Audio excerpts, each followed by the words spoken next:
Video hii nitazungumzia sheria tatu. Sheria ya kwanza nitazungumzia 50-30-20 rule, ambayo hii inakuambia kwamba 50% unapeleka kwenye needs. Needs vitu ambavyo unavihitaji lazima uwe navyo. 30% unapeleka kwenye want. Want ni vitu ambavyo unavihitaji lakini sio sana. 20% unapeleka kwenye saving. Tunasema pay yourself first. Rule nyingine ya pili tutaangalia ni 80-20 rule. 80-20 rule au parental principle. Hii tunasema kwamba 80% ya malengo yako anaweza kutimizwa na 20% tu ya hayo malengo. Tuweke 100%. 100% ni kwamba ukitoa 20% kuna baki 80%. Sasa kuna malengo yako makubwa ambayo ukiyatimiza haya mengine madogo yatatimia, kwa sababu unajikuta unatimiza vilengo vidogo lakini yale makubwa utimizi. Kwa hiyo anza na yale makubwa, malengo yako mawili kiyatimiza, 20% ikitimia basi huku 80% nyingine itatimia pia. Inaweza ikawa sio mawili, inaweza ikawa ni moja tu, lakini kubwa unajua kulipiga hivi, haya mengine nayo yanaenda kufanikiwa.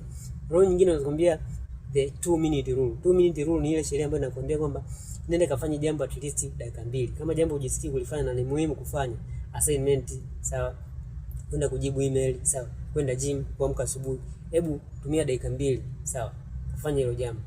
Au rule nyingine tunasema the law of 5. The law of 5 hii aliintroduce Mary Robin, kwamba una count down 5 4 3 2 1 then una get up. Kama ni asubuhi unataka kuamka, alarm inapiga lakini hujisikii kuamka, unahesabu 5 4 3 2 1 unaamka.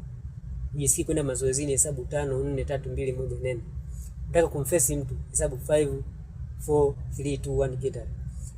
Na hii hapa ukiwa unafanya mara kwa mara itakutengenezea mazingira fulani ambayo yatakusaidia sana. Kwa mfano pia kama umepata negative thoughts, sawa. Negative thought maana yake our brain is not trained to know whether this is a positive or negative thought. So what are you supposed to do? What you're supposed to do is to just count 5 4 3 2 1 then I forget it totally. Unajihesabia 5 4 3 2 1 afu unajiwekea taratibu wa kuwa unasahau mambo kwa kuhesabu. Wewe ukihesabu unamwambia jamaa kama nataka anike kwenye negative thought, kwa unahesabu 5 4 3 2 1 na msahau total, au unasahau ile jambo total ili niweze kufanyaje kuweza kusonga mbele. Kwa sababu gani?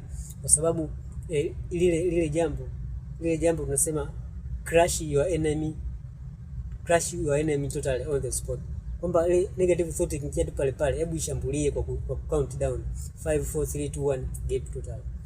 Pia kuna mtu mwingine anaweza kawa amejifanyia mambo fulani hivi ambayo anajikuta kila saa anajilaumu sana kutokana na mambo aliyopita, lakini nampa hii quotation